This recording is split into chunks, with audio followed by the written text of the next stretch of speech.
What's up, everybody? We got a lot going on in sports this week, and we got a lot going on with sneakers this week and next week also. I'm going to talk about sports today. What happened today? The press conference for UFC 257, McGregor versus Poirier 2.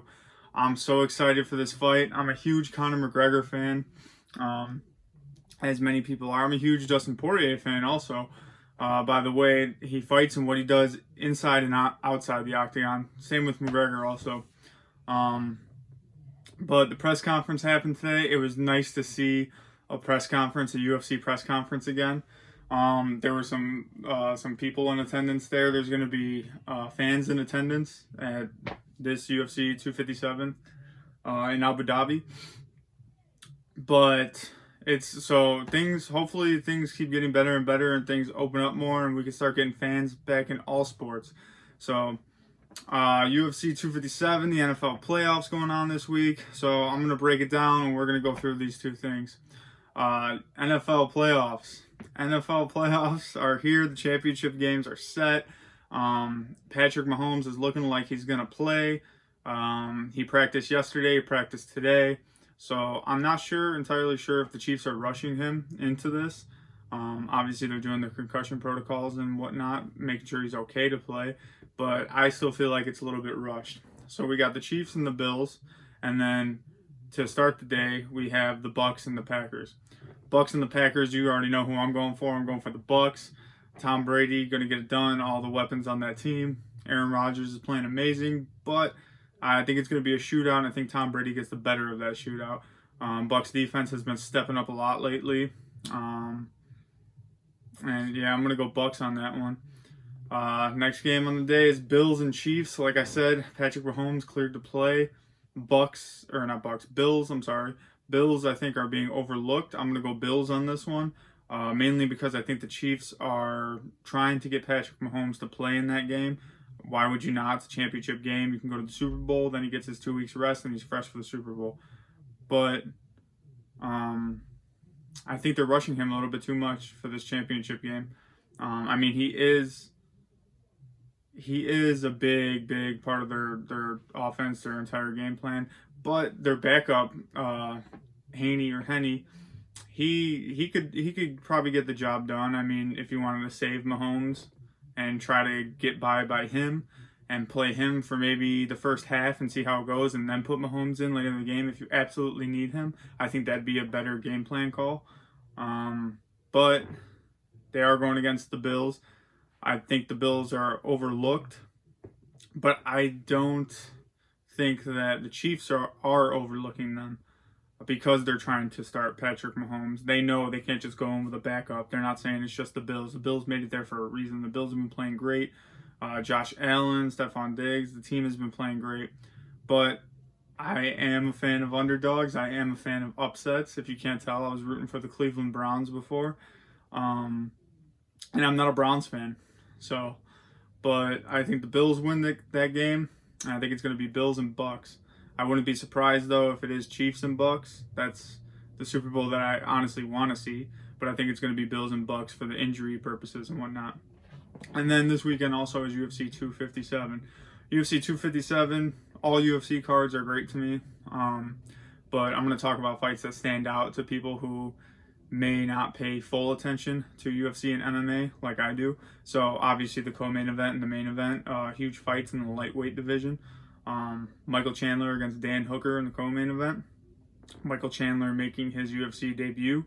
Dan Hooker coming off a loss to Dustin Poirier. I believe that was his last fight. Dan Hooker went into a war with Dustin Poirier and he stood his own. Dan Hooker is a great fighter, a tall, lengthy striker. Michael Chandler, wrestler. But Michael Chandler's had a long career in MMA, but just made it to the UFC. And we see it sometimes. Guys get to the UFC from other organizations or promotions, and they can't really hang with them because UFC is the pinnacle. UFC is the best, supposed to be the best of all of them. So we'll see what Michael Chandler does. He says he's going to make a statement. Khabib said he's going to be watching to decide whether he wants to return or not, to see what happens with those two fights, if anything spectacular happens or something that wows him. So I'm excited about that aspect of this pay-per-view also. And hopefully Khabib comes back and we get that McGregor rematch, because that's what I want to see. There's a lot of matchups with Khabib that I want to see, so I don't want him to retire. But if he decides to stay retired with the passing of his father and whatnot, more power to him. You know, he went 29-0, so you rode off to the sunset. You retired undefeated like Floyd Mayweather did. So can't complain about that. You can't blame the guy for that.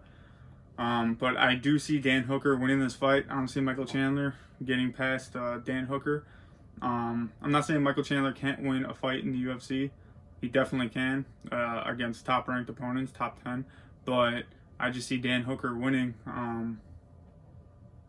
Yeah, so I'm just going to go Dan Hooker with that one. I'm not really a Michael Chandler fan. I respect the guy and how he fights and, you know, him outside of the octagon also. But I see Dan Hooker winning.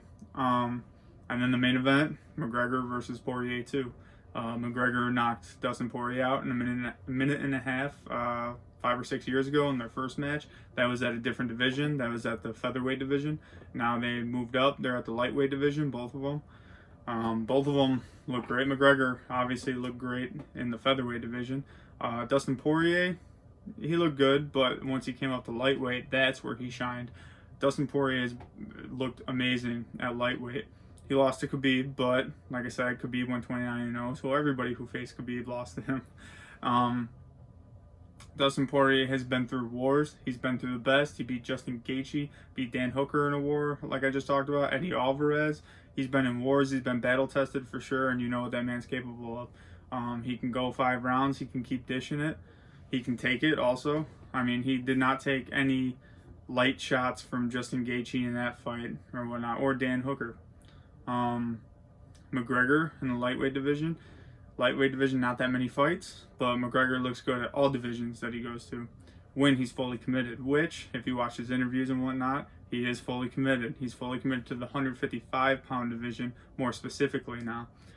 He was really committed last fight against Donald Cerrone, but that was at welterweight at 170 pounds, and he looked great there, in shape. We only seen him for 40 seconds, but I mean, if that's what you can showcase, that means that you put a lot of work into this, and it only took you 40 seconds. So when he's committed, he's on top.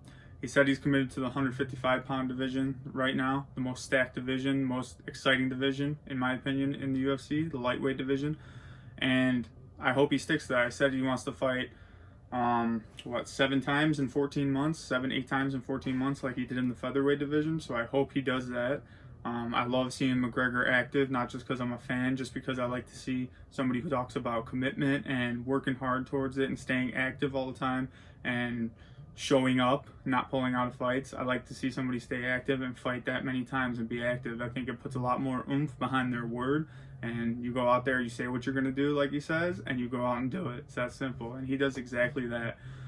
He says he will give us a masterpiece, and he says that it will take him 60 seconds to finish Dustin this time. That part I don't believe. The masterpiece I believe, but masterpiece is a different definition to everybody in a fight. It could be a war back and forth. It could mean flawless, not being touched and knocking the guy out very fast. So whatever your definition is, that's open for opinion. But the 60-second thing, I wouldn't be mad if it happened, but I hope it doesn't happen. I want him to showcase everything, especially the conditioning he's been talking about. I don't believe that Conor McGregor has bad conditioning at all. Everybody talks about his cardio and he can't go past the second round and stuff. Well, it's not his fault that the opponents can't last past 2 rounds. I mean, he went 4 rounds with Khabib, and yes, he looked gassed, but he was also wrestling. Anybody who wrestles with Khabib gets gassed. Wrestling in general gasses you. I don't care who you are. So I want him to truly showcase his stamina and the work that he's put in this camp. And if he gets it done in 60 seconds, I won't be mad, but I do want to see more out of him. And I don't think he will get it done in 60 seconds just because of how much Dustin Poirier has evolved. Dustin Poirier and Conor McGregor have both evolved so much as fighters since their last meeting.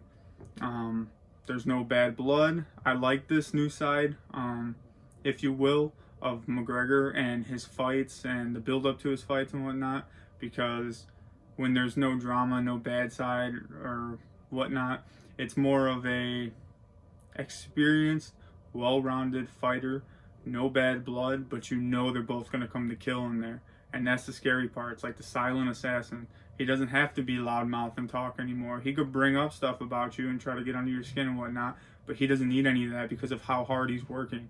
That's just an added bonus if he does it when she chooses not to. Maybe it's because the fighters that he's both fought, I mean, very likable guys, and very great fighters, Donald Cerrone and Dustin Poirier.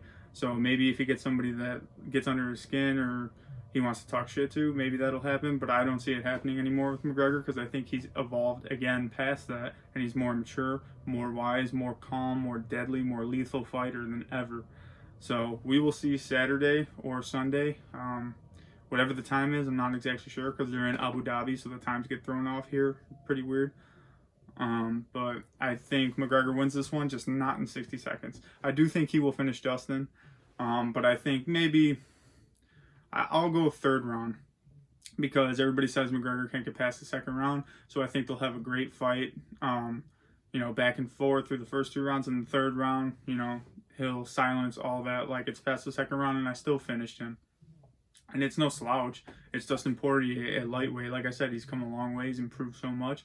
And he's proven that he's been in wars and that he could take damage. So if you finish him in the third round, even if you finish him early, I mean, Dustin Poirier is known for taking damage in his fights because he gets into wars.